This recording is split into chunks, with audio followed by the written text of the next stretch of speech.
Assalamualaikum warahmatullahi wabarakatuh. Bismillah walhamdulillah.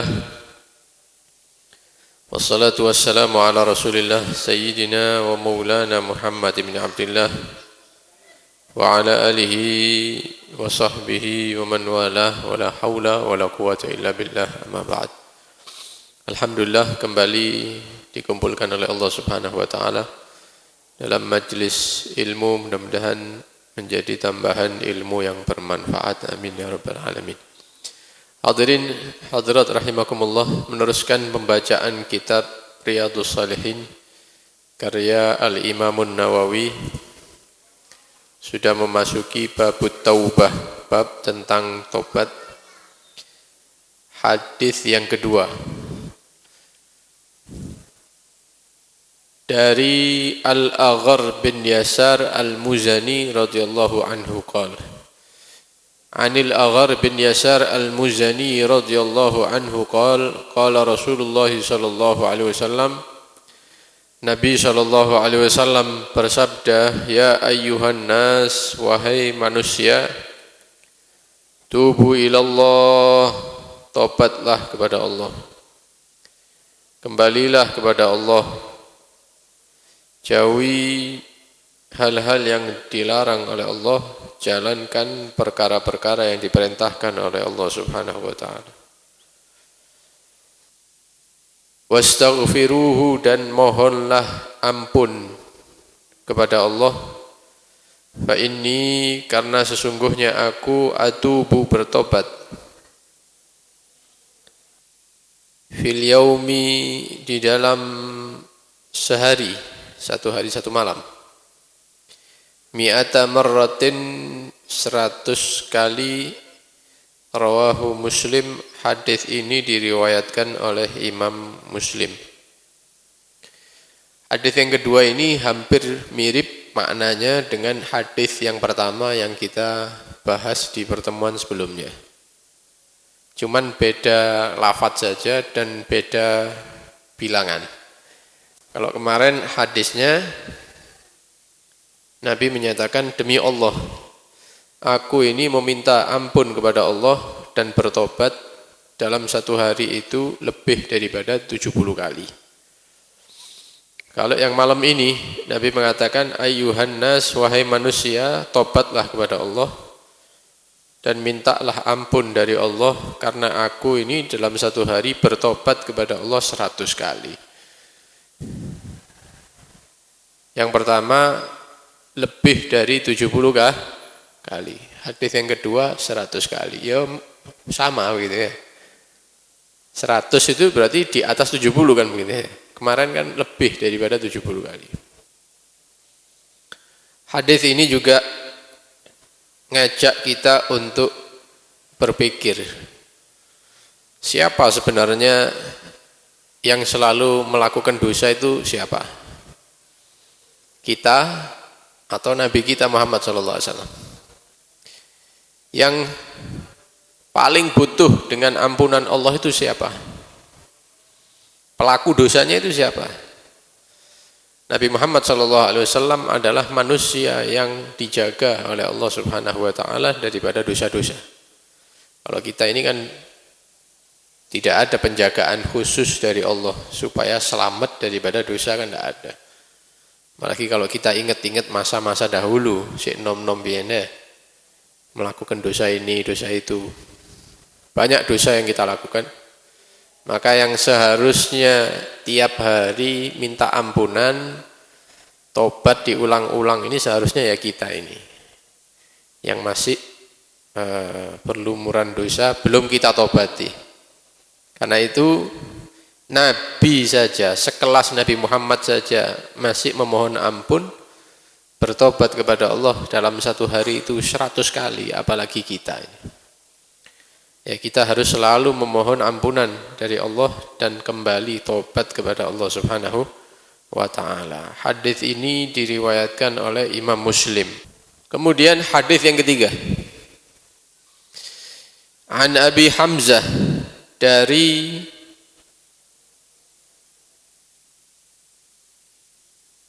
Abi Hamzah Nama beliau Anas bin Malik Al-Ansari. Kalau Ansari berarti ya dari kelompok Ansor. Daripada kelompok Ansor, orang-orang yang menerima sahabat-sahabat Nabi yang hijrah dari Mekkah menuju Madinah, itu orang-orang Ansor. Beliau ini Anas bin Malik, orang Ansor. Khadimi Rasulullah sallallahu alaihi wasallam. Anas bin Malik ini adalah pelayan, orang yang melayani Nabi Muhammad sallallahu alaihi wasallam dengan permintaan daripada ibunya.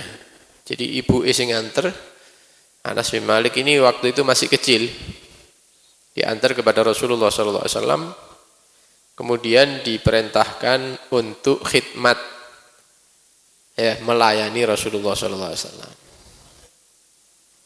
Ketika itu umur beliau itu sekitar 10 tahun. Ya, kalau sekarang mungkin kelas 5 SD begitu ya.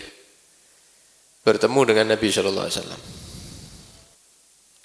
Kita ceritakan sedikit ya tentang Anas bin Malik ini. Ketika Rasulullah sallallahu alaihi wasallam hijrah dari Mekah ke Madinah, ini beliau ini bercerita ya. Saya ketika itu masih umur 10 tahun. Dan Nabi itu wafat umur saya 20 tahun. Berarti khidmat sama Rasulullah itu 10 tahun. Lamanya. Melayani Nabi selama 10 tahun. Mulai umur 10 sampai 20. Karena Nabi hijrah itu umur 53 tahun. Wafat umur 63 tahun. Ketika beliau mendampingi Rasulullah, sahabat Anas bin Malik ini ikut serta dalam 8 peperangan. Ada 8 peperangan yang dihadiri oleh Nabi, ini sahabat Anas bin Malik ikut. Dan sahabat Anas bin Malik ini meriwayatkan banyak sekali daripada hadis-hadis Nabi sallallahu alaihi wasallam. Bahkan riwayat beliau itu sampai 1000, sebagian ulama mengatakan sampai 1200 hadis. 1000 atau lebih tepatnya 1286 hadis. Tidak sedikit ini ya. Kalau sudah ribuan ini berarti termasuk sahabat-sahabat yang hidupnya itu dihabiskan bersama Rasulullah. Semua yang dia dengar diriwayatkan kepada sahabat dan tabi'in yang hidup setelah Nabi sallallahu alaihi wasallam.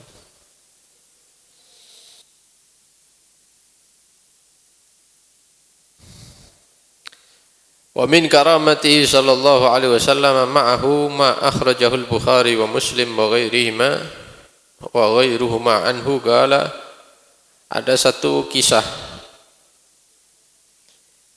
Dakhala an-nabiy sallallahu alaihi wasallam inda Ummi Sulaim. Pernah Nabi sallallahu alaihi wasallam mampir ke seorang perempuan yang bernama Ummu Sulaim. Ummu Sulaim ini ibunya Anas bin Malik. Ibunya dia. Fa'atathu bitamrin wa samnin. Maka disuguhi sama Ummu Sulaim ini kurma dan minyak samin. Mungkin dulu tidak seperti kita makanannya. Disuguhi sama beliau ini. Faqala a'idu fi siqaihi wa tamrikum fi wi'aihi fa inni sha'im. Kata Nabi SAW, kurmanya dikembalikan ya, saminnya juga dikembalikan karena saya puasa. Suguhannya disuruh kembalikan. Ya, kalau sekarang ini kongkon nutup toples gitu ya. Karena tamunya puasa, fa inni shaim. Tsumma qama ila nahiyatil bait yusalli ghairil maktubah. Kemudian Nabi izin kepada pemilik rumah untuk melakukan salat sunnah di rumah tersebut. Berdiri ambil di satu tempat begitu, kemudian Nabi takbir sholat di situ, di rumahnya Ummu Sulaim ini. Fada'a li Ummu Sulaim wa ahli baitiha. Setelah selesai sholat, Nabi berdoa, termasuk mendoakan yang punya rumah. Yang diampiri ini didoakan sama Nabi sallallahu alaihi wasallam. Faqalat ya Rasulullah inna li khuwaisah. Qala wa ma hiya? Qalat khadimuka Anas ud'ullaha lahu. Kemudian ibunya ini Ummu Sulaim ini ngomong sama Nabi, wahai Rasul, saya punya permintaan khusus, mau minta doa khusus. Kata Nabi, apa itu? Doakan pelayan Anda, putranya maksudnya, Anas. Ya, mintakan kepada Allah untuk Anas, doakan.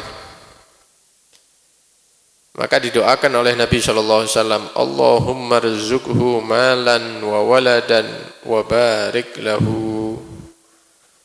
Karena diminta sama ibunya untuk mendoakan putranya ini, Nabi mendoakan yang pertama, Allahumma rzuqhu malan.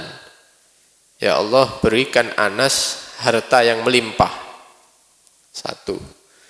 Yang kedua, wa waladan, kasih anak turun yang banyak. Ya, kasih anak turun yang banyak. Wa barik lahu, yang ketiga, harta dan anak turunnya ini engkau berkahi. Itu akeh duit tapi tidak berkah, bukan. Tapi akeh duit berkah. Akeh anak berkah. Karena kalau tidak berkah bahaya. Ya. Bahaya, bisa jadi anaknya nanti menjadi orang-orang yang tidak baik nanti. Didoakan seperti itu oleh Nabi sallallahu alaihi wasallam. Setelah berlangsung beberapa tahun, maka doa Nabi ini terbukti, sehingga ketika itu tidak ada daripada kaum Ansor yang kaya seperti kekayaan Anas bin Malik. Jadi wong sugih temenan. Ya.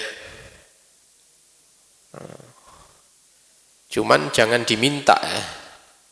Karena ibunya Anas bin Malik ini tidak minta supaya anaknya didoakan kaya, bukan. Cuman minta dongakno sing pas, sing apik. Nek wong saiki kan ndak kan, sowan nang kiai njaluk sugih kan gitu ya. Padahal ndak tahu sugih itu pas pantas untuk dia apa ndak. Kadang-kadang ulamanya ndak mau doakan, didoakan yang lain. Kenapa? Karena tahu kalau orang ini sugih ndak sholat. Karena kalau tahu dia ini kaya, ini bisa melakukan yang haram.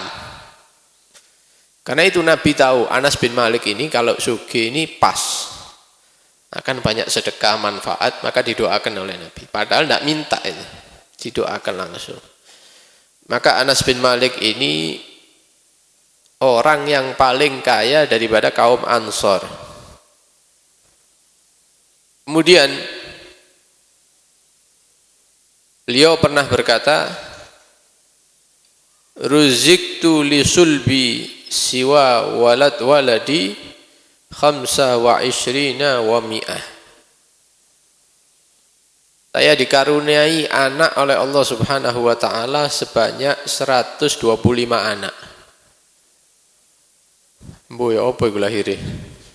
Yang jelas tidak mungkin istri satu ini ya. Cuman doanya Nabi seperti itu. Jadi keluarganya Anas ini sak kampung ngono ya. Wake anake. Hartanya juga banyak. Wa inna ardi latathmur fis sanati marrataini, dan sawah saya, kebun saya itu kalau di Madinah orang itu panen itu 1 kali, saya 2 kali. Berkat doanya Nabi. Wong-wong panen sekali, Anas 2 kali. Wayahe panen padi misalnya, beras, orang-orang panennya 3 bulan, 4 bulan, ini ndak. Durung 3 bulan harus panen. Double. Hartanya double, barokah. Berkat doanya Nabi Shallallahu Alaihi Wasallam. Dan sahabat Anas ini termasuk sahabat-sahabat yang meninggalnya itu akhir-akhir. Di banyak sahabat yang meninggal ini masih panjang umur. Anas bin Malik ini. Ada yang mengatakan umurnya ketika meninggal 93 tahun, ada yang mengatakan 100 tahun lebih. Dan beliau telah mengambil ilmu yang banyak dari Nabi Shallallahu Alaihi Wasallam. Sehingga ketika beliau wafat, orang-orang di zaman itu mengatakan separuh daripada gudang ilmu itu hilang dengan meninggalnya sahabat Anas bin Malik. Saking alime, saking pintere. Ketika wafat, kata mereka, separuh gudang ilmu hilang wis. Kenapa? Ulama yang meninggal. Sahabat Anas bin Maliknya meninggal radhiyallahu anhu. Mudah-mudahan mendapatkan keberkahan daripada Nabi, keberkahan daripada para sahabat-sahabat Nabi. Apa hadis yang beliau riwayatkan?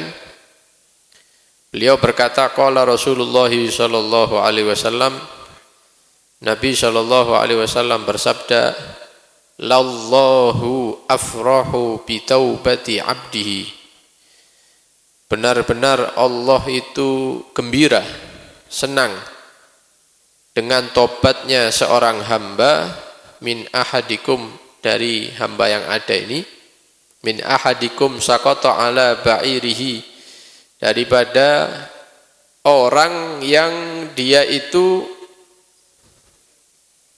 jatuh daripada kendaraannya. Naik onta, kemudian dia terjatuh. Waqad adallahu fi ardi falatin. Kemudian onta tadi itu lari dari dia. Sehingga orang ini sudah putus asa. Tidak ada manusia, tidak ada air, makanannya ada di kendaraannya, melayu untoe. Dia tinggal sendirian. Tidak ada yang nulung. Ya setelah sehari 2 hari kehausan, kelaparan, sudah pasrah, wis di depan mata ini kematian sudah. Ya tinggal nunggu waktu saja. Tiba-tiba ontanya muncul. Wis pikir wis mati, wis ngeblak wis Anda, kari ngenteni ajal sudah. Tidak ada yang nulung, tidak ada makanan, tidak ada minum, tidak ada air, panas. Ya, sudah pasrah. Tiba-tiba ontanya yang lari tadi itu muncul dengan airnya, dengan makanannya, dan dia bisa pulang karena kendaraannya kembali. Pasti seneng kan ya?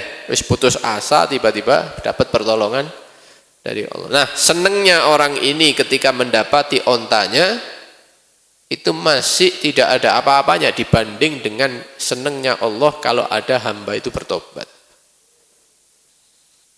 Bahkan dari riwayat Imam Muslim, hadisnya sama tapi lebih panjang. Imam Muslim meriwayatkan hadis yang hampir sama, dikatakan lallahu asyaddu farahan bi taubati 'abdihi hina yatubu ilaihi.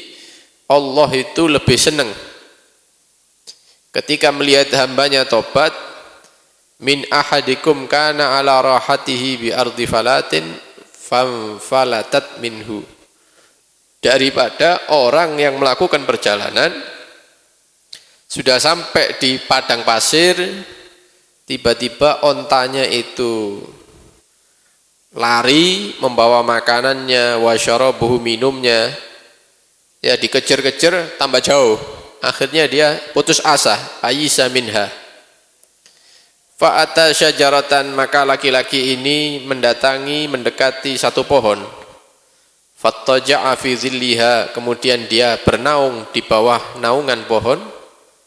Waqad ayisa min rahilatihi, dan dia sudah putus asa, wis tidak mungkin balik.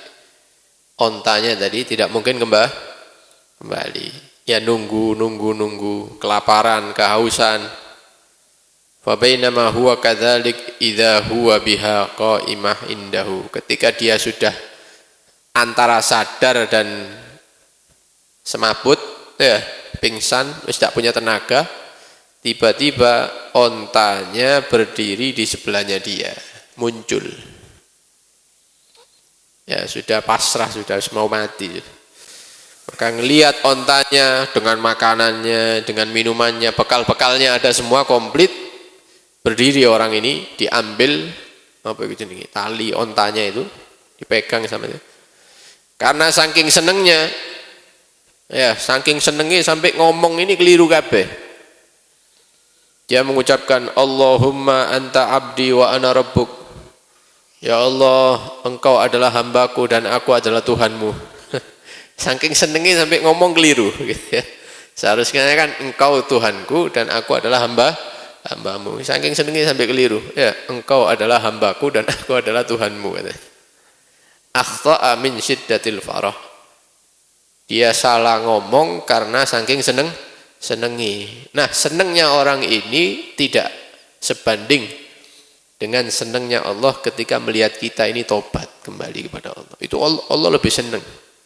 Ya, Allah lebih senang melihat hambanya itu tobat kembali kepada Allah Subhanahu wa ta'ala. Karena itu kita ini sebenarnya ditunggu-tunggu. Ya, ditunggu-tunggu oleh Allah Subhanahu wa ta'ala. Kapan hambaku fulan ini wong Pasuruan itu ya tobat itu kapan ditunggu sama Allah. Hadis yang seperti ini itu banyak riwayat sebenarnya. Di antaranya dari Abi Hurairah radhiyallahu an, sama pembukaannya dikatakan lallahu afrahu bi taubati abdihi minal aqimil walid wa minad dhallil wajid wa minadh dham'anil warid. Sungguh Allah itu lebih senang dengan tobatnya seorang hamba melebihi senengnya al-aqimil walid. Orang yang sudah 10 tahun, 15 tahun, 20 tahun tidak punya anak, tiba-tiba hamil istrinya. Wah, senengnya luar biasa. Bisa dibayangkan ya, sudah usaha begini, dokter dan lain-lain, masih tidak berhasil. Tiba-tiba setelah sekian tahun, tiba-tiba istrinya hamil. Itu senangnya luar biasa. Nah, senangnya Allah melebihi daripada itu ketika mendapati hamba itu bertobat. Wa minadh dhallil wajid, dan Allah itu lebih senang dengan hambanya bertobat melebihi orang yang kehilangan hewan tadi itu seperti tadi, kemudian sudah putus asa tiba-tiba hewannya muncul seperti tadi. Wa minadh dham'anil warid, lebih senang daripada orang yang kehausan. Haus cari air tidak nemu-nemu sampai lemes, tiba-tiba bertemu dengan air, wah seneng, minum, mandi.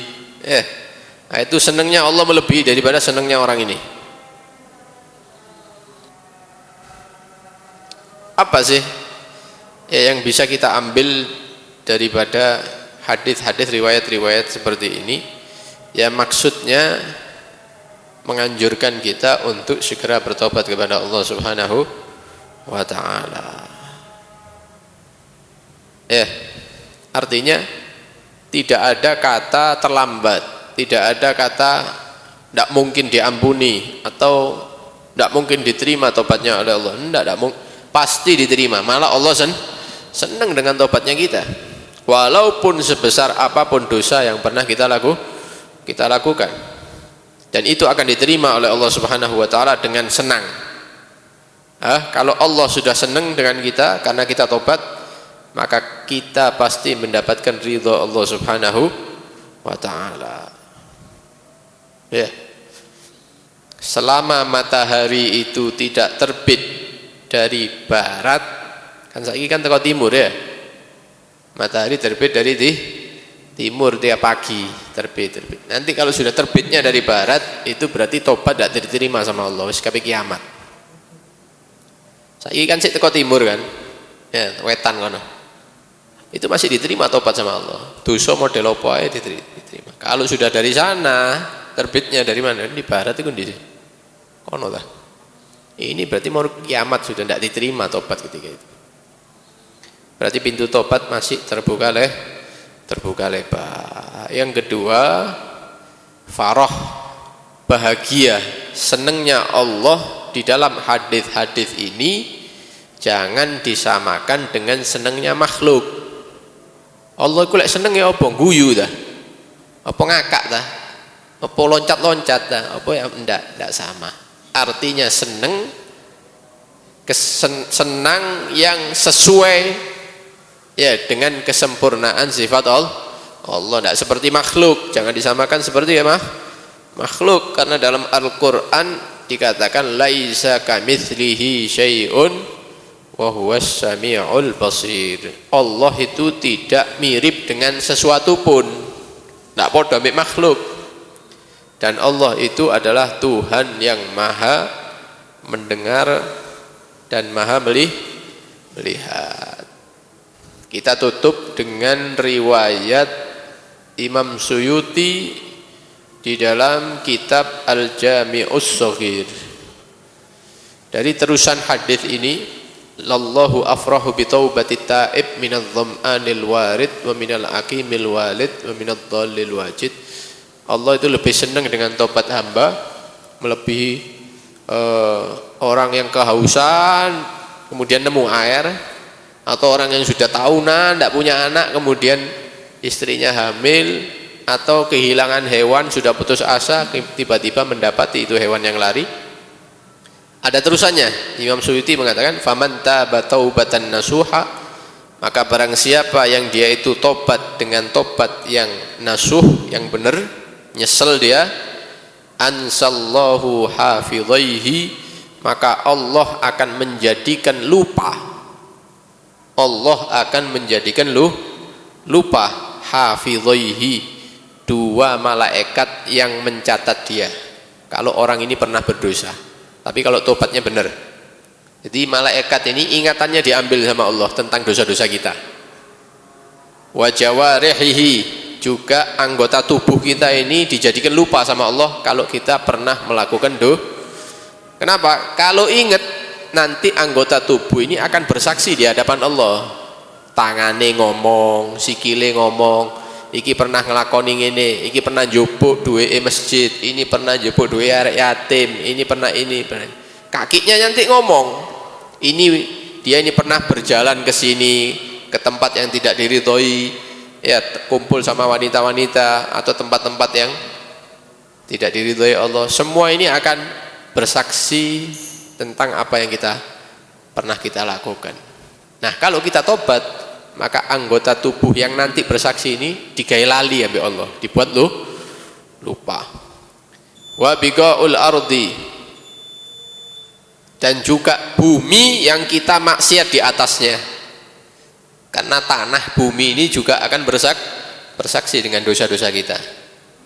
Tempat-tempat yang pernah kita datangi untuk maksiat itu akan bersaksi di hadapan Allah Subhanahu wa ta'ala. Kalau kita tobat, maka semuanya ini dibuat lupa sama Allah. Malaikat kita dibuat lupa, anggota badan kita dibuat lupa, bumi yang kita bermaksiat di atasnya dijadikan lupa oleh Allah Subhanahu wa ta'ala. Karena itu jangan menunda daripada tobat. Nah, durung siap, tidak ada durung siap itu. Siap, sekarang siap. Ya, karena tidak ada kabar mati ini kapan, tidak tahu kan ya. Durung siap terus akhirnya mati sih. Belum toh?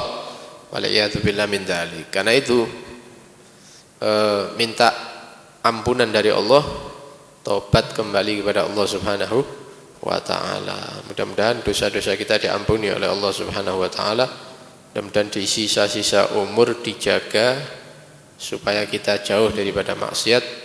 Mudah-mudahan dosa-dosa ini dihapus oleh Allah, diganti dengan kebaikan-kebaikan. Amin Allahumma amin. Sallallahu alaihi wasallam Muhammad wa alihi wasallam. Alhamdulillahirabbil alamin. Wassalamualaikum warahmatullahi wabarakatuh.